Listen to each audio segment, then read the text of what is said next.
Isis. Mari. Prazer. Fred. Rafael, seu vizinho. Prazer. A Isis e o Fred, eles têm dois focos ali nessa relação que saltam, né? A maternidade e a relação aberta. O quanto que as posições de vocês pessoalmente se fundiram com os personagens e vocês encontraram essa sintonia, né? Então, a Isis é completamente diferente de mim. O que eu trago para ela, eu acho que é um pouco do sol, é um pouco desse lado mais de liberdade dela solar, porque a gente sempre empresta um pouco da gente para os personagens, sempre a gente tem essa fusão, a gente tem que dar um pouco, mas eu sou uma pessoa muito monogâmica, então assim, tipo, uma pessoa que gosta de viver a dois. A Isis com o Fred, eles têm uma relação linda, mas é uma relação que eles se permitiram, tiveram um acordo de abrir e alguns códigos, né, que foram quebrados durante essas 2 horas de filme, né, quase 2 horas, você percebe que essa lealdade foi quebrada de alguma forma, quando diz respeito à maternidade e quando diz respeito à lealdade. Então, aí fica a pergunta que eu falo, que o filme é uma pergunta, não é uma resposta. Vale abrir? Uma relação tão bonita, que você vê os dois se gostam. E aí aquilo, de alguma forma, fica a interrogação. O que você achou deles? Achei eles metidos a moderninhos, não tem saco. Talvez eles sejam moderninhos. Ninguém precisa ser que nem a gente, né? Pra mim, relacionamento aberto é desespero.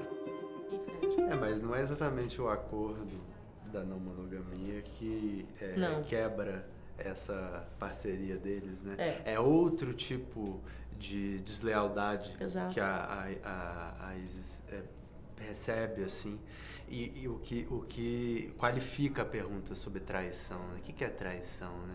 É só sobre ficar com outra pessoa? É o quê? Mas pelo lado do Fred dá também para entender ele mesmo, ele incorrendo numa confusão, numa imposição machista. Enfim, eu acho que o filme trabalha bem com os espelhamentos e com as multinarrativas.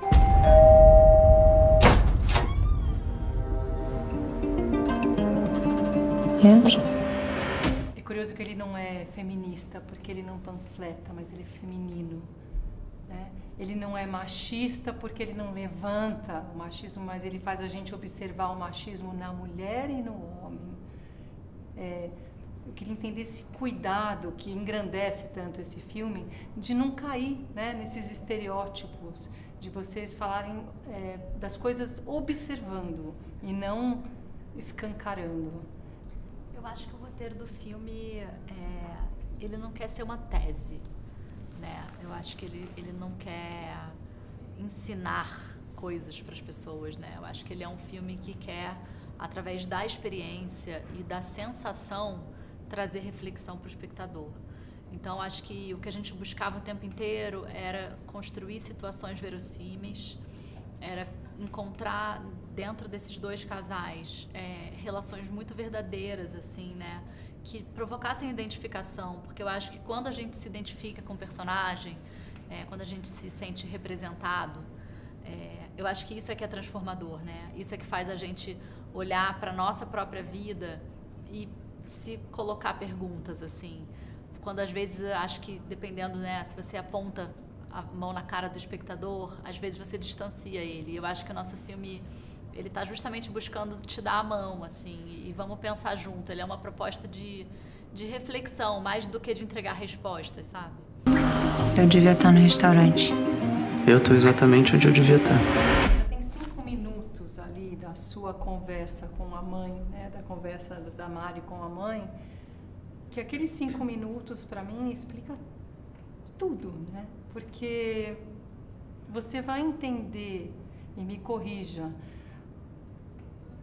o controle que ela sofreu a vida inteirinha. Então, quando você vê a relação dela com o Rafa, aquele controle também está acontecendo, e da mesma forma sutil que a mãe joga uma colocação, uma cobrança para ela. São pequenos sinais de uma opressão, e quando na verdade a sua personagem precisa se emancipar como pessoa, não só como mulher, mas como encontrar aquilo que você fala de maneira tão bonita. É porque eu quero, essa é a minha vontade. Toca tanto, né? É porque a gente está distante, né, do que a gente quer de verdade, né? Acho que por isso que a gente se comove, né? Porque a gente reconhece que a gente também gostaria de relembrar ou de entrar em contato com alguma coisa muito preciosa, né? Eu acho que é isso, a Mari foi silenciada, ela foi abafada, né? E ela vive um pouco assim, gostando um pouco de ser, de ficar um pouco invisível, mas na verdade também sonhando com uma autonomia, sonhando com alguma coisa diferente, que talvez nem ela não saiba explicar, né? Então é uma cena realmente que deflagra essa repetição de padrão, né?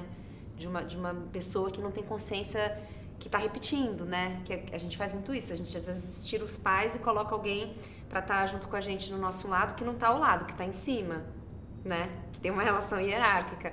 E eu acho que de repente ela para pensar, será que eu preciso estar aqui? Será que eu quero estar aqui? Né? O que eu fiz com a minha vida? Peraí, mas onde é que eu estava indo mesmo? Né?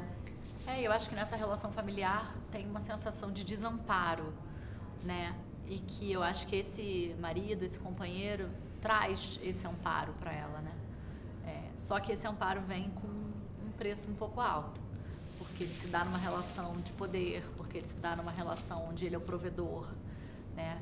E tudo isso faz com que ela fique dependente dele, né? Então, quando ela diz para ele em cena, né? Você é a única pessoa da minha família que eu amo, você é o meu melhor amigo, né? Você ocupou tantos espaços que você está me sufocando. Talvez espaços demais. Né? A gente não pode fazer ou deixar de fazer nada por causa de ninguém.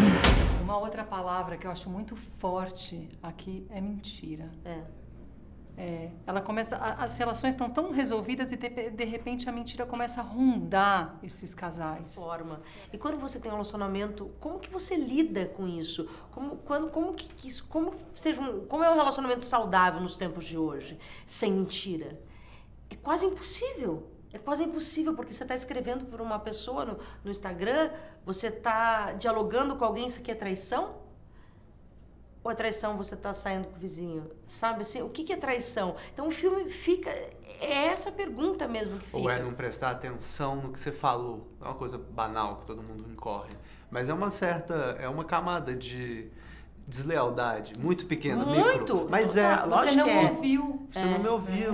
Você não tá prestando atenção em mim. A gente não é parceiro, né? Eu acho que esses pequenos atos da vida urbana estão ali pontuados e de alguma maneira ressignificados na densidade do filme. E por isso que eu acho que o filme é uma reflexão sobre esse tipo de relação, sobre esse tipo de relações, porque me parece uma relação convencional, a da Mari e do Rafa, e do Fred e da Isis não. Por quê? E não é bem assim. E não é bem assim. Aí quando você vai perceber a coisa, o buraco é um pouquinho mais embaixo, e mais, e mais, e mais. Você não sente culpa, não? Qual é o seu problema em seguir as regras, hein, Mariana? Eu te amo. Você olha para a vida de outro casal que está vivendo, escolheu viver um outro acordo, é vertiginoso você, né? Você fala assim, uou, então dá para viver desse jeito? Mas será que eu tenho coragem? Mas será que eu quero? Quais são as implicações de tudo isso? Né? Isso é uma coisa que a gente observa assim, muitos casais assistindo o filme, o quanto saem perturbados, sabe? Porque é incômodo alguém te mostrar que pode ser diferente do que você faz, né? Só se machuca quem não sabe brincar. Por isso que é aflitivo, mas sempre é um alívio, né? O que o filme provoca, porque você fala... Eu também não sei, né? Eu também não sei o que eu faria nessa situação. É difícil, sim. É complexo, sim. E agora, né? O que a gente vai fazer com isso? E acho que o filme termina um pouco assim, né? A partir de agora, né? A gente já chegou até aqui, depois de tudo que aconteceu. A gente reconstrói, a gente encontra uma outra alternativa, fica junto, separa. O que acontece? E você conseguiu descobrir o que você quer?